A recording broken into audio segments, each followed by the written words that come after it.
Assalamualaikum warahmatullahi wabarakatuh. Kami akan menjelaskan sedikit yang kami ketahui tentang Kerajaan Kutai. Berikut adalah nama-nama dari anggota kelompok kami. Sejarah Kerajaan Kutai. Kerajaan Kutai adalah kerajaan tertua dan kerajaan Hindu pertama yang terdapat di Indonesia, yang berdiri diperkirakan sekitar tahun 400 sampai 500 Masehi. Kerajaan ini memiliki hubungan perdagangan dengan India.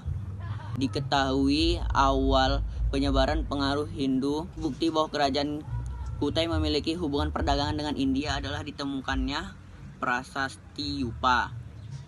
Prasasti Yupa adalah monumen batu yang memuat tulisan dengan bahasa Sanskerta. Bahasa Sanskerta terdiri diketahui sebagai bahasa klasik India yang merupakan sebuah bahasa liturgis dalam kepercayaan kepada Tuhan Hindu, Buddha, dan Jainisme.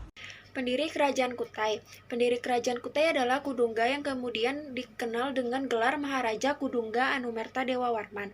Menurut sejarah, Kudungga merupakan seorang pembesar dari Kerajaan Champa yang terletak di Kamboja. Pada masa pemerintahan Kudungga, belum ada sistem pemerintahan yang teratur dan sistematis. Selepas pemerintahan Kudungga, pemerintahan Kerajaan Kutai dilanjutkan oleh anak Kudungga yang bernama Ansuawarman.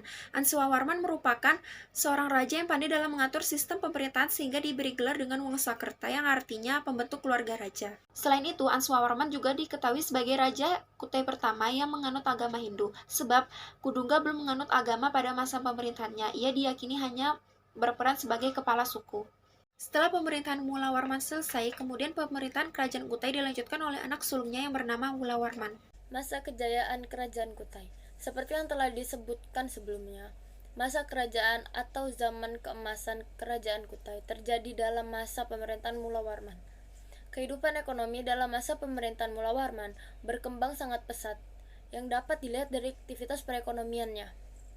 Dalam salah satu prasasti peninggalan Kerajaan Kutai, dikatakan bahwa Mulawarman telah banyak menyelenggarakan upacara selamatan emas yang sangat banyak. Kemajuan perekonomian tidak berhenti hanya sampai di situ. Bahkan diperkirakan Kerajaan Kutai telah menjalin hubungan perdagangan internasional yang sangat besar. Para saudagar yang melewati jalur perdagangan internasional diperkirakan kerap singgah terlebih dahulu di Kerajaan Kutai. Kehidupan Kerajaan Kutai. Salah satu faktor yang memajukan Kerajaan Kutai adalah letak posisinya yang strategis meskipun dia tidak terletak di jalur perdagangan internasional. Kehidupan sosial. Dalam Kerajaan Kutai, masyarakat menggunakan bahasa Sanskerta dan aksara Palawa untuk penulisan.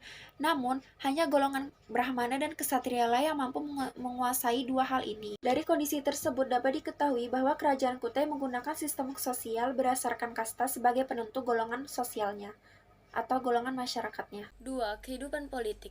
Dalam sejarah, Kerajaan Kutai Mulawarman merupakan raja yang paling disegani dengan sosoknya yang bijaksana dan murah hati.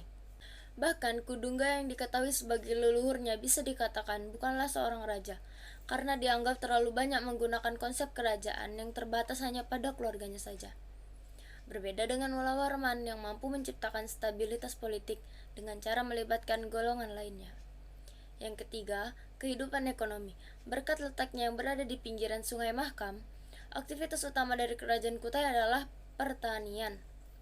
Mata pencaharian lainnya dari Kerajaan Kutai adalah beternak sapi dan melakukan perdagangan internasional. Sejarah peninggalan Kerajaan Kutai yang paling penting adalah 7 buah prasasti Yupa yang berisikan tentang tulisan aksara Palawa dan bahasa Sanskerta. Yupa adalah tugu atau batu tiang yang berukuran 1 meter yang ditanam di atas tanah.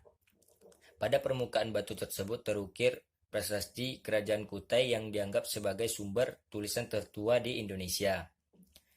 Yupa sendiri memiliki 3 fungsi, yakni sebagai prasasti, sebagai pengikat hewan dalam acara keagamaan, sebagai lambang kebesaran raja.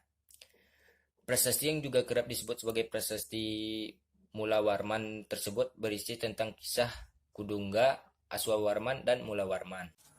Ini saja yang dapat kelompok kami sampaikan. Jika ada kurang atau salah kata, mohon dimaafkan. Assalamualaikum warahmatullahi wabarakatuh.